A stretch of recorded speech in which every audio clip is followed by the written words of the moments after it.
Well, it seems like the roaring 20s are upon us, guys. The 100-year economic cycle has started once again.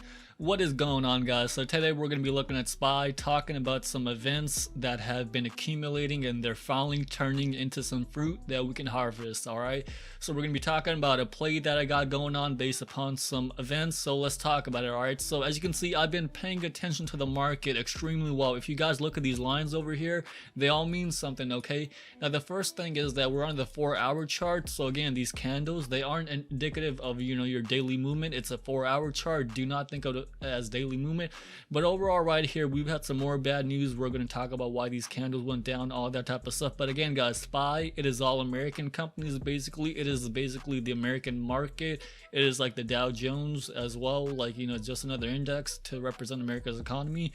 But we have broken this thing over here. Now the thing is, if we look at the RSI, and again, usually I like to use the MACD as well, but in this case, it's not going to be super helpful simply because of the fact that events are happening, and you want to use MACD indicator on stocks that are like, say, like cyclical type of stocks. And right now we're in a weird type of cycle, all right? But if you look at the RSI over here, as you can see, it's pretty low, and right now I don't have a lot of confirmation to get into a play. So essentially for the next 2 weeks, we're going to be staying on the sidelines and watching out for what this index does, and in return we're going to play off a SPY over here, okay? But what I do believe is going to be happening, we're going to be having a little bit of pullback going up to this resistance over here, and again, another free fall.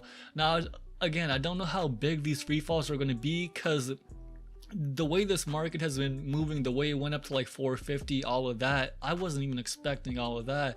And the fact that it's falling so quickly just shows you guys how volatile the market can be, just based upon news. Because again, the people are the market. If people work, they produce, they make the market greater. Right now, people, they're at war. And why are there, and why are they at war? Well, it's because of, they're trying to get land. More land equals more resources, all this type of stuff, all right? So Russia, technically, if you look over here on Wikipedia, it says that they have 85 administrative territorial divisions, the fuck ever you want to call it. But they have around 7 to 8 territories. Some of them, they're like Dagestan, Chechnya, Crimea, some of these other territories I can't even pronounce because of, it's like Russian type of name in a sense. And again, these people, they aren't Russian, all right? They aren't Russian. It's just that they've been conquered by the Russian government. But on the other hand, we have America over here, which has around 9 territories, I want to say. Some of these you probably heard of: Puerto Rico, Guam, all of these. You probably haven't heard of these ones over here, Palmaria Atoll, Baker Island. I don't know what that is. That's completely useless. But what isn't useless is Ukraine, alright? So if you guys know about history, again guys, history always repeats itself, alright? So there was the USSR, the Soviet Union, socialism going on.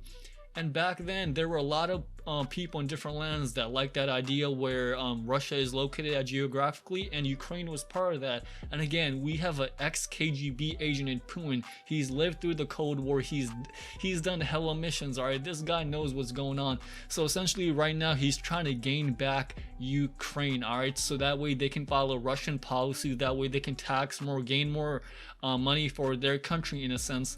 And they're doing a pretty good job at it, alright? I feel like that Russia is the one to spark the fire right now. Again, around 40 people, 40 soldiers, they have died, and around 10 civilians. And again, guys, these are just numbers that are being reported. Over here, it says 18 civilians were killed in a missile attack.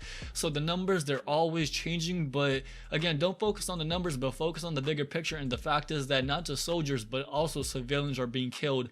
And finally, will Biden take a nap today, guys? He is supposed to speak out pretty time in a couple hours, like they said at 12 o'clock. I don't know which time this video is going to be posted by, but essentially watch out for what Biden says and whether he's going to go into the middle of Europe, wherever Russia is located, all right? Because in return, then we can start to make some more money, because these American tech companies, they're going to start to fall, and in return, we're going to, start to buy into more of the war type of stocks, copper, metal, semiconductors, all that type of stuff that is used in the military. And along with that, we're also going to be riding the oil wave, because of course Russia is on the dominant side right now, and they get to abuse Saudi Arabia.